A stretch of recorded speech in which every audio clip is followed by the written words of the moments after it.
Great. So for us, whether it's us as the physicians or you as a patient, we oftentimes have some very common goals, and the common goals usually run pretty consistent, regardless of what location we're going to, which office we're at, the age of the patient.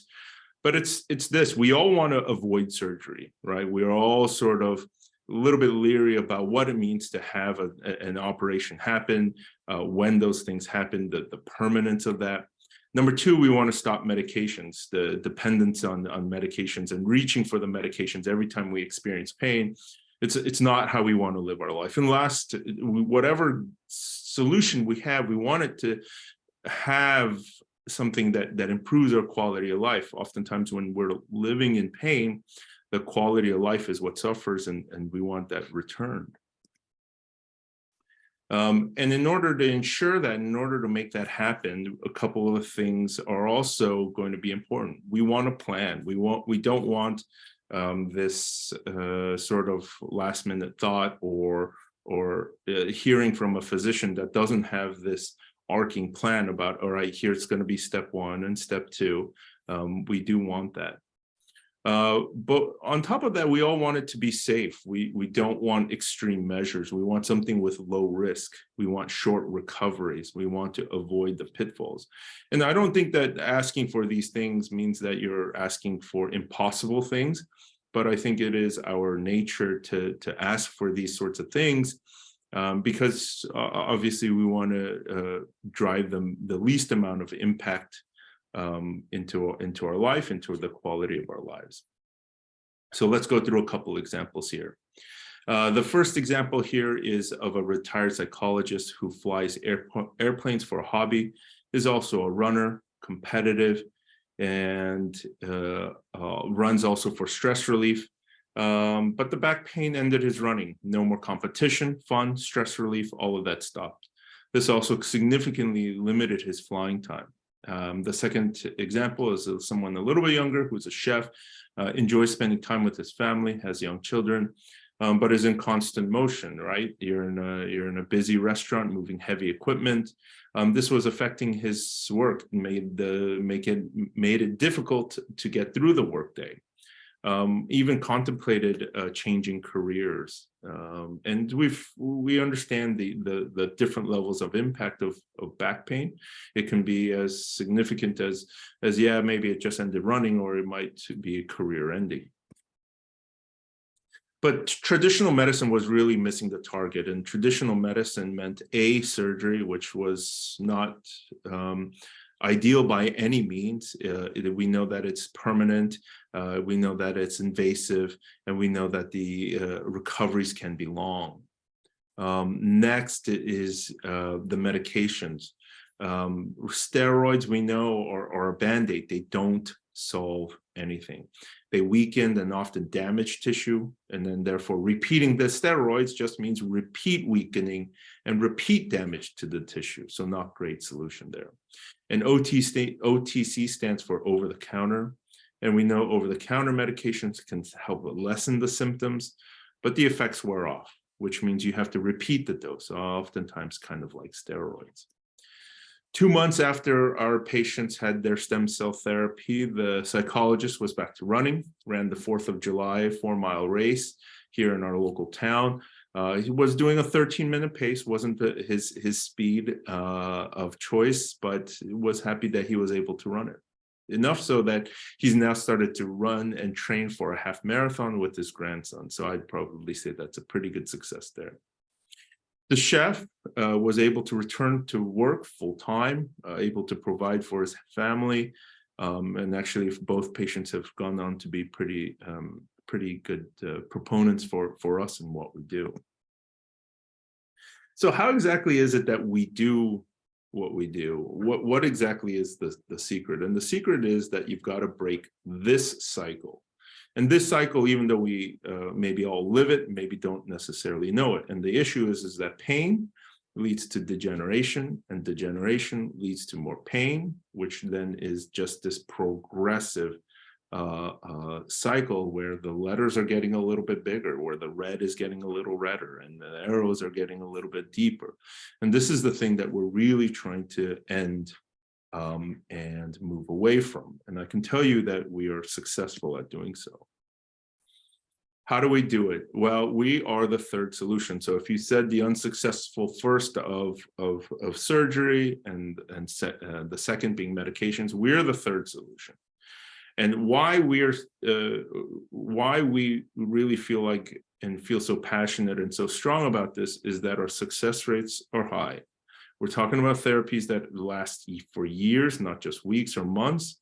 And the third is guaranteed acceptance, meaning that there isn't foreign tissue. This isn't coming from a body, from somebody else. This is all you. So there is no chance of rejection.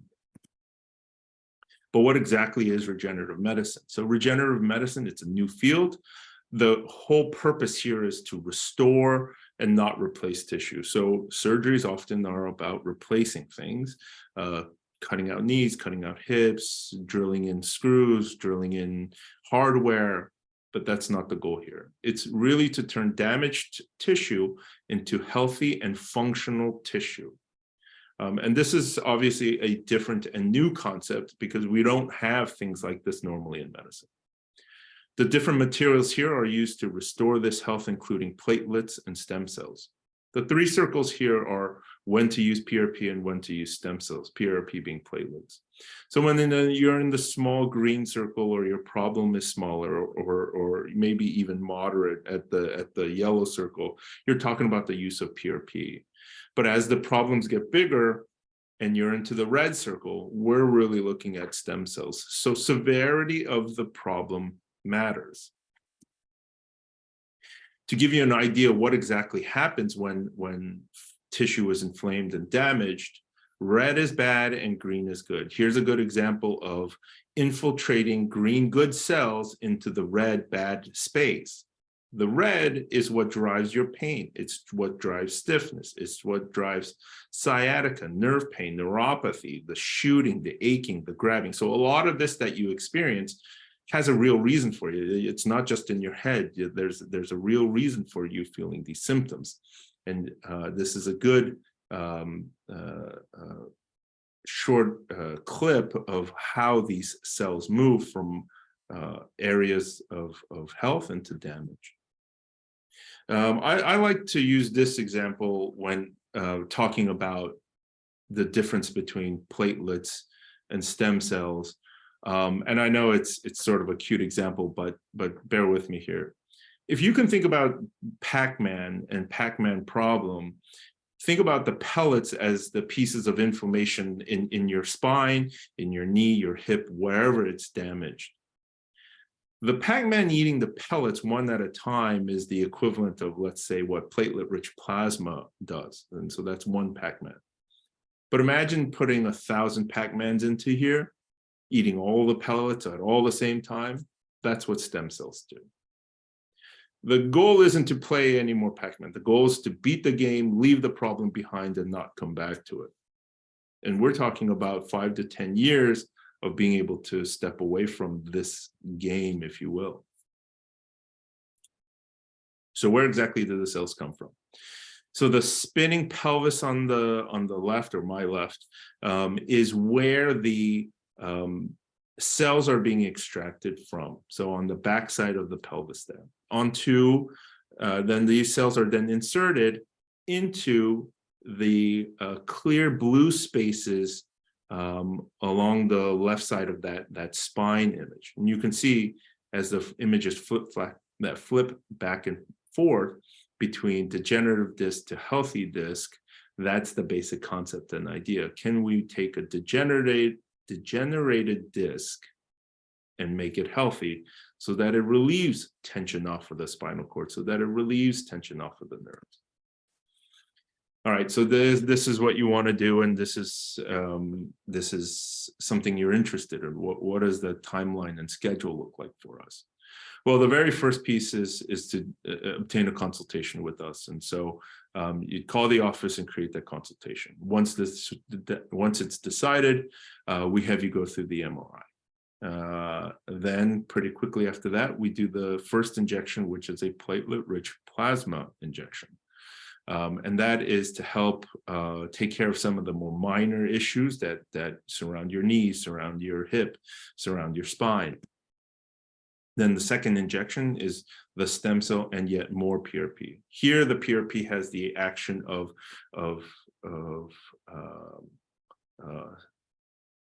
adding to the power of the stem cells. So if you can imagine, the stem cells are good by themselves, and then the PRP added, it makes for an exponential effect. Then somewhere down the line, we do a third injection, which is the third PRP. And at that point in time, we're encouraging people to go to physical therapy, seek chiropractic care, start exercise routines and regimens, and help sort of rebuild the strength that you've lost over the weeks, the months, the years. And that's really what's going to help us keep you successful. So where can we apply this to? Whether it's in the higher in the neck or lower in the back, there's a lot of the same problems.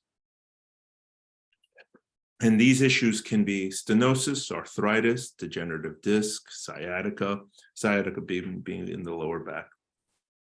What about some lower body pains? Absolutely. You can treat hip, knee arthritis, bursitis in multiple places, meniscus issues, Achilles tendon down in the ankle. What about the upper body problems? Sure. Rotator cuff, arthritis, tennis elbow, carpal tunnel. This isn't an extensive list, but is probably a pretty good example of some of the things that we see commonly. So now you're not sure, or you're still not sure. Okay, you're learning, but are you a candidate? The way I sort of like to explain this is that anywhere that can be injected or operated on is able to receive stem cell therapy, meaning if I can get a needle to that point, then it's able to obtain or able to receive that stem cell. So what's important in all of this is whether or not you've got the right diagnosis. So when you say back pain, that's not a diagnosis, that's a symptom. Do you actually have the right symptom to go along with the kind of therapy we'd like to offer you? So the accurate diagnosis is critical because that leads to the accurate therapy. And I can say this pretty confidently and pretty proudly, we are the only regenerative medicine provider with our own MRI. And I can't stress enough why or how that's important, that an MRI really will help drive where the therapies go. It's not always important for the diagnosis, but it's in that combination of both diagnosis and placement. We get this question a lot. What if I've had surgery? The answer is yes, but consult. So in that initial consultation, we'll go over the diagnosis, we'll go over your imaging, the history of the exam. Again, the type of surgery is going to be important, whether you've had arthroscopy, whether it's a fusion, whether it was a rotator cuff repair. We're going to need to know all of that. Common questions for us. Where will my stem cells come from? So in our office, 100% they come from you, they go back to you. Number two, how long before I can become active? So for us, by that third injection, by PRP number 3 that we talked about before, in that timeline, you're returning to activity. When do I feel the benefits? So the majority of our patients will feel the beginnings of the benefits within the first 4 weeks after injection number 2, therefore before injection number 3, and then it's just continued improvement over the next several weeks to months after that. How long will the tissue stay repaired? Again, our results quite oftentimes lasting 5 to 10 years. One of the questions we get often is, well, what happens after, say, 7 years? Am I able to have that therapy again? And the answer is absolutely yes. And the question of how well does this work? For the majority of our patients, you get majority relief. And if you compare it to surgery, compared to medications, you'll quickly know or quickly learn that this is quite different than a lot of the other options that you have out there. So let's get to the question and answers that people have submitted thus far, and then I'll get to questions that people in the webinar are asking. Number one, from Elvira K, who's from the 518 area code. I've lost feeling and control of my left foot due to a pinched nerve in my back at L4, L5. Had surgery to, quote, scrape down the bone to relieve the pressure. Hasn't helped. Anything you can do? Absolutely. So failure after surgery is something we see commonly. It isn't with all surgeries, but again, the type of surgery is important. This one would be a case that we're pretty familiar with and able to help and have helped people in similar conditions. And it's important to remember that pain is more than just pinch. It's not just compression of the nerve. It's about the inflammation that comes along with that compression and where that compression is and exactly how bad is the stenosis, obviously, which a more recent MRI, especially after surgery, can help answer. And the next question from Jorge from area code 315. I'd like to know about healing the herniated disc that pinches the sciatic nerve. So similar to the last question, but a herniation really is one of my favorite analogies is the jelly leaving the donut. And you can see I've sort of blown up here where the blue is the donut, and any sort of push back into that yellow is how that irritation occurs. Obviously, use of the stem cells is a biological repair. It's not a repair with hardware, with screws, with metal, with surgery. It's using the biology of your own body to repair that disc and then therefore take the pressure off of that nerve, take the pressure off of those symptoms running down your leg, take the pressure off of the numbness in your feet. Darlene from the 413 area code, can the same treatment be applied to hips and SI joints? Absolutely. There is, again, a wide range of applications. We've treated everything from people's cervical spine or necks, shoulders, elbows, virtually everything down to the toes. So yeah, there's a wide application. Rich S from the 315 area code asks, options are, she wants to understand the options available and understanding of those different than surgery and medications. Again, this is really the third solution. It's not surgery, it's not medication, it's not going to disfigure you, it's not going to create some process in you that can't be undone.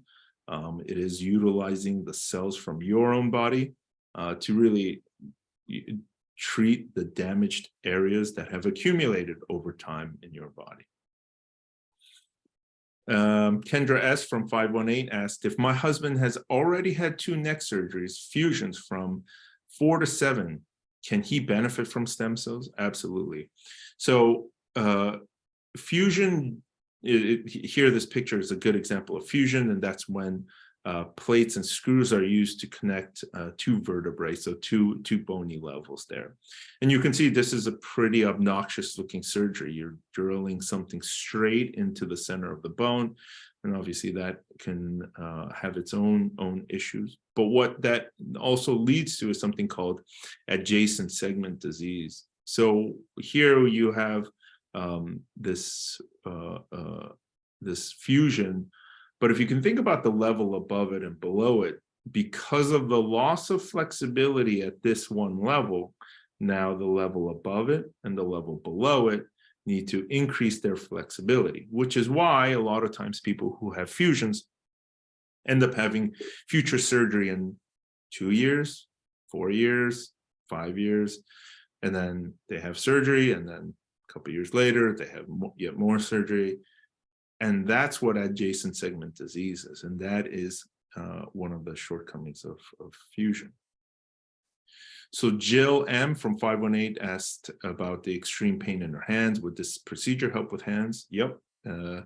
Thumb, wrist, finger, all things that we've treated with great success in the past. Small joints oftentimes have very few options, right? So therapy, steroids, but there isn't really a replacement surgery like you do with your knees. And so that conversation really runs dry pretty quick. And for us, a lot of our patients are seeing results in 4 weeks.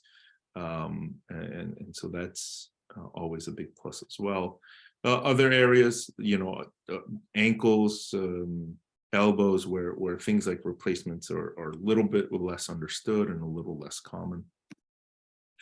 Warren from 518 asked, what exactly is stem cell therapy? How does it work? How long does it take to reduce pain? Does it work for the entire spine, lower as well as cervical? What about the other arthritic joints, and what are the costs? So going back to what I was saying before, again, anywhere we can place that needle is anywhere that can be amenable to therapy. Results in our patients are in as few weeks. We had a hip patient today who basically felt his hip relief about 4 days after his stem cell. So that, there's people who are in the days. The entire spine applies everywhere from the top of the neck, where the neck sort of connects to the skull, all the way on down to the SI joints. All joints really do apply. Costs vary. It's hard to know. It's hard to say over internet or over a webinar. Really, that consultation needs to happen for us to know exactly how severe it is. Is PRP the better therapy for you? Is stem cell the better therapy for you? Matthew M from 518. Details about the procedure, again, cost, if Medicare would cover anything, all or some. Procedure is effective, if the procedure is effective for arthritic lumbar vertebrae, because they're having issues with the degraded and ruptured disc. Yes, very effective for L2, L3 arthritis, a pretty common diagnosis for what we see. For degraded and ruptured discs, that pain and degeneration is really how Matthews ended up at arthritis. What started off as pain and a rupture led to degeneration, and the cycle goes on until now you've developed arthritis. One of the unfortunate things, and this has unfortunately less to do with us, but our current healthcare model and our current healthcare system doesn't have room for these sorts of therapies for benefit and for coverage. So there really is no commercial or Medicare coverage at this point in time. Patty P from area code 518, she's got severe lumbar stenosis and bulging discs. Is this procedure still viable? Absolutely. So severity of stenosis and bulging discs are things that we treat quite successfully and quite often. The definition for stenosis, if you look at those two pictures here, and the picture in particular on the right, if you can imagine that blue sort of oval wrapped in the white lines around, that's the jelly donut, that's the disc. Stenosis would then be those yellow dots above, and that would be sort of the spinal cord looking out at you. As the disc degenerates, it's going to be pushing up into that space, creating that stenosis. So obviously treating the discs will help pull the pressure off of that stenosis.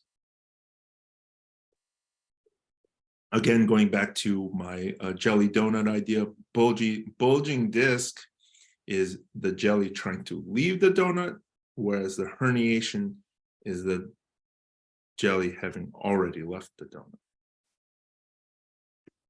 Melissa AB from 315 asks, spinal stenosis, see if it can help. Again, stenosis, very common diagnosis. Again, it's a narrowing of that. That's what we call that central canal. There's stenosis of those side canals as well, where you see that big yellow sort of bulb coming out of that spinal cord. And again, you're now well aware of how degeneration of the disc leads to and impacts that stenosis. Faye from 802 area code says stenosis, in pain most of the time, whether or not we can help you, absolutely. Degree of stenosis does not always correlate to the symptoms, so it's important to remember that. So for you, Faye, I would say, we really need to see you, talk to you, get an understanding of how bad this is exactly, and then do things like the MRI in our office to help us understand, well, you have this much pain, how bad is the stenosis? Does it correlate? Does it not? And even for us, the most severe of stenosis and most stubborn of stenosis have done well.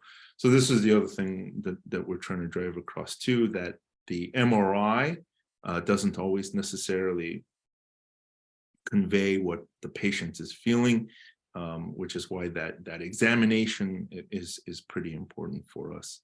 So getting you in front of us to be able to examine and understand this is important. David C. from 518 asks, does stem cell therapy work for herniated discs and sciatica pain? Diane M. from 902, and I believe that's up in Canada, asking about sciatica pain and lower back pain. Yep. So, we're sort of saying a lot of the same things here, but to say again, the herniated disc and sciatica usually travel together, because once that jelly has left that donut, that herniated disc is the source of the problem. And being able to go after that with the stem cells is what's key here. And getting these therapies to last, unlike surgeries, unlike medications, is important. For you, Diane, we could even offer you a virtual consultation to help start the conversation. And of course, we have the Plattsburgh office, which would just be a few minutes from the border. R. Wells from 518 saying, trying to reduce my pain level and increase my flexibility. How does regenerative medicine help? So for you, the pain, where's the pain coming from? And what is driving the pain? For you, getting that diagnosis right is going to be important. And so for us, the very next step is consultation. Let us examine you. Let us take a look at what the issue is, and let us get you into the MRI machine and help understand all the pieces of data that help me and help us decide the best course of treatment, the best course of action. And of course, the phone number there for you to call and make that appointment. Cynthia A. calling from or writing from 518 area code, how the techniques work with nerve pain and degeneration.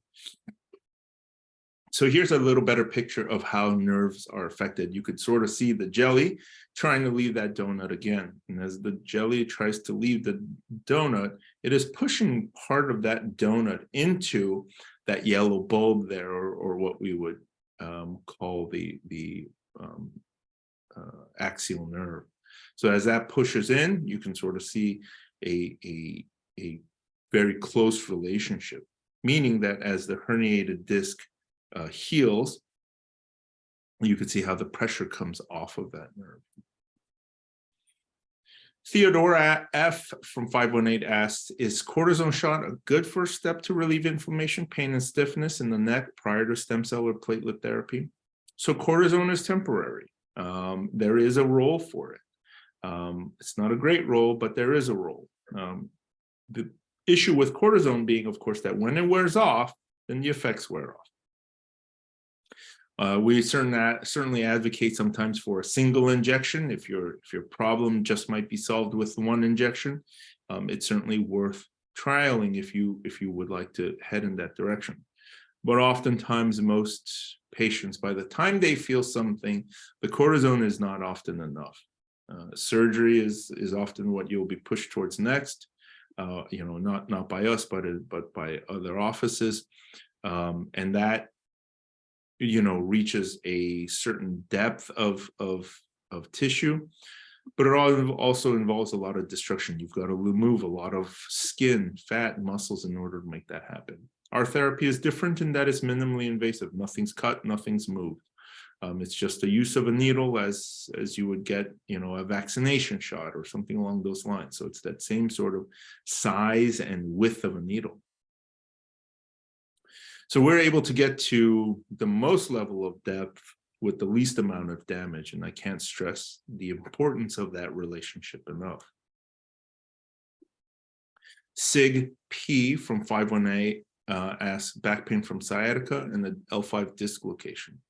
So I'm using Sig's question here because this is a good explanation of the relationship about the health of a disc. So in my picture there, the intervertebral disc is at the top, and underneath that is what we call the cartilaginous layer, and then the bone underneath that. The flow of nutrients follows that red area. It goes from the bottom through to the top, or it can also come from the top down, but in this picture, it's drawn from bottom up. The issue with a degenerating disc is oftentimes that cartilaginous layer is destroyed, degenerated. The connection between the bone and the disc is lost. When that breakdown happens, the disc is left to fend for itself. And without a flow of nutrition, like anything else in our body, without a flow of nutrition, you're only going to degenerate and degenerate further. And going back to that pain and degeneration cycle early on, we know that the more that disc is left out there on its own, the more pain and circular degeneration happen. Maybe not overnight, but from year to year, from month to month, you can tell pains are happening more frequently. They're lasting longer. It's taking more to get over. Certain therapies aren't working like they used to. The ibuprofen isn't working. Tylenol doesn't touch it. Steroid injections are lasting a couple days. This is how you know. This is how you know that the disc is slowly but surely and progressively getting worse.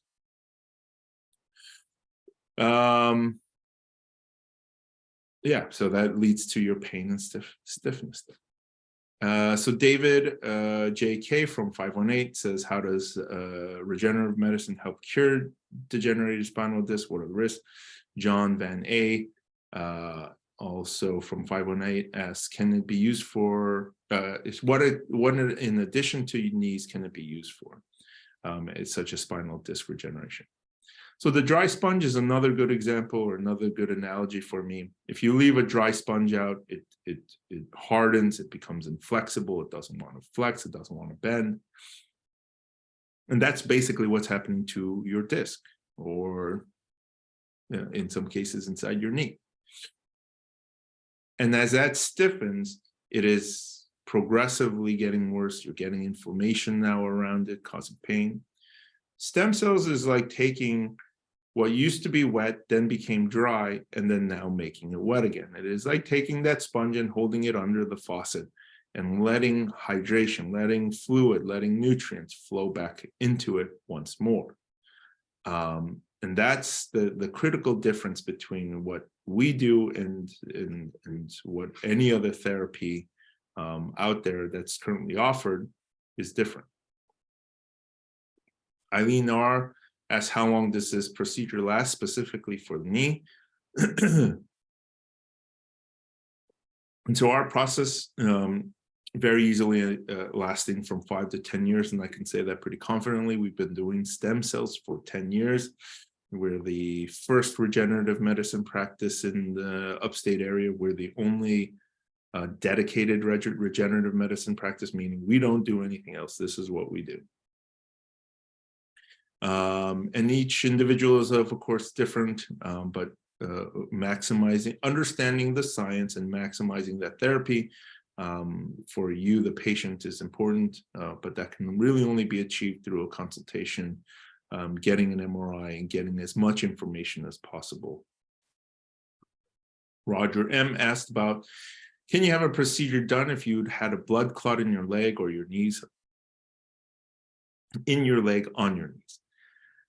We would need your anticoagulation plan. So if you've had a blood clot, most likely somebody has you on anticoagulation. We are not surgery, so we don't present the same risk that surgery does. We have no hospitalization involved in what we do. Everything we do is right here in the office. Very, very different. But we would need to know what medication you're on and how long that's been going on and who's controlling that medication and so forth. But great question, and we can help certainly answer that. Kenneth M asks how it works to, from 413 asks how it works, to what extent, the time frame, whether they're adult stem cells, and cost of insurance. So again, our process lasting from 5 to 10 years, and with some patients going well beyond that.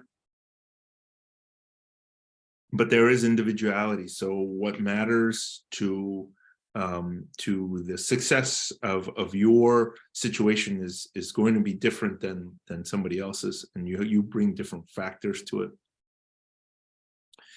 For us, it's your stem cells always, 100%, without a doubt, no question, no doubt. We only use cells that come from you. We don't get them from birth products. We don't get them from a vial. We don't get them from a freezer, a jar, nothing. It is 100% you every time. William W. from 518 asks about cartilage in his wrist and from psoriatic arthritis. Christine H. Asking from 315 about some more spine issues. So for William, psoriatic arthritis, yes, helped many people with rheumatologic conditions. Psoriatic arthritis, rheumatoid arthritis, host of other lupus. I'm trying to think of some other rheumatologic conditions, but we've helped many. And that's even if those pains are in the hand, the wrist, the knees, the spine. Not covered by private insurance, as I explained before. And for Christine H, yep, spine conditions are treated regularly in our office, very common for us, and again, not covered by private insurance. So Kimberly M asks a little different question here from area code 315. If this procedure is possible for her son's back injury that hasn't gotten better in a year, and due to his age, he's young, he's 22, they don't want him to have surgery. Totally understandable. Wondering on the cost and assuming workers' comp does not cover. No, thank you for the question, Kim. So back pain is not only for the old, right? So everybody gets back pain to different degrees. Recovery is different. But especially in the young, when they're dealt with chronic back pain, there are not a lot of great options. For us, we've treated degenerative disc back pain issues as young as 17. Again, consultation is key. We have an MRI so we can help understand what exactly the issues are. But it isn't limited to 60 plus. We've treated young patients many times in the past. Mark asked from the 607 area code whether this was factual or a selling game. It's very much real. If you go to pubmed.gov, do me a favor and search degenerative disc and stem cell and look at the number of studies that pop up. The content can be pretty language heavy in terms of some of the science and some of the issues that the terminology surrounding the space, but certainly worth looking at. Shannon B asked from 518 whether stem cells for nerve damage from spina bifida or a tethered cord can be helpful. And so these are what we are known as congenital conditions, problems that you're born with. I'd have to know a little more on this one. This one's going to take a little more information than your average back pain patient. So it's hard to be blanket statement about this. Consultation is going to be critical. MRI is going to be absolutely critical. So for anybody who's here at today's webinar, we're extending to you a free consultation. The deal is you have to call Friday by noon, and you have to mention webinars. You have to schedule that consultation. For those in the Montreal area, we will be doing an in-person seminar in January. Don't have the date yet, but here's some contact information for us: 518-871-9900 for a phone, richardkimmedicine.com, as many of you have already found, /webinars in order to get to future webinars, /MRI if you want to schedule your own MRI. Our next seminar date will be December 13th, again at 5 p.m. And so that's that. So let's see if we've got questions. Jim asks, how are the cells extracted? How long does the extraction process take? And how painful is this part of the procedure? Great questions.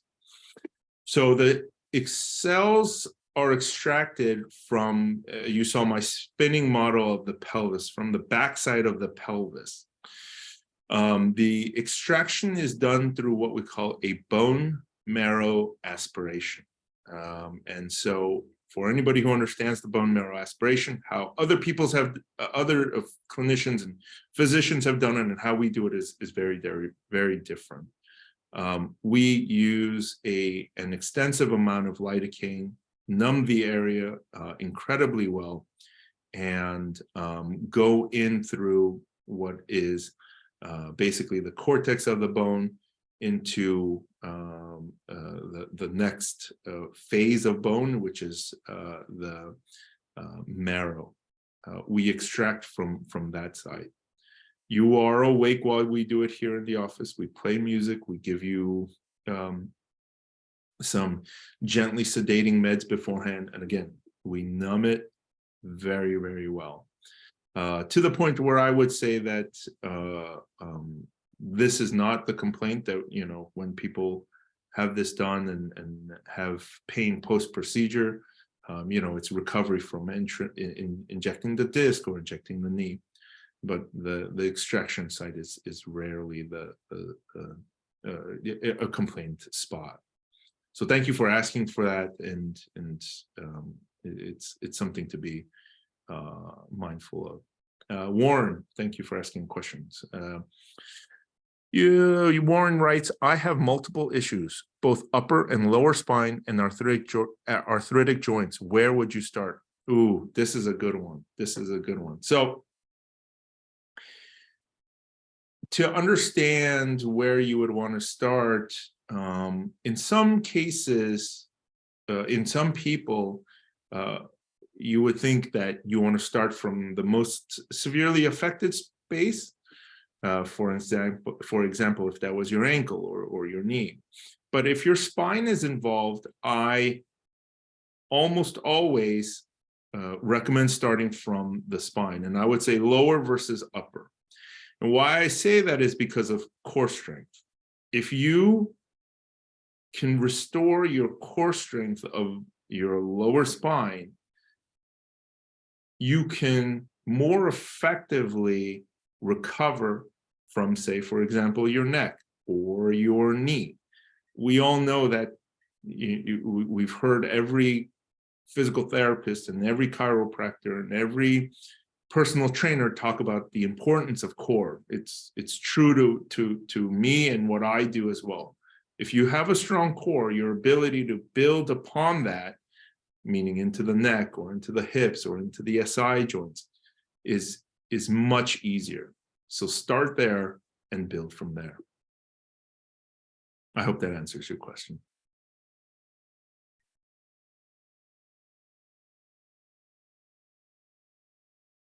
So I don't see any more questions coming through.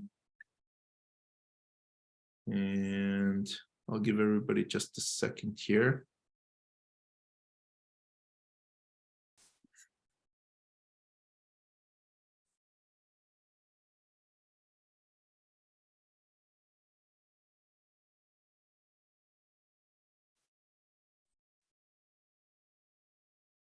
All right, it looks like all the questions are done.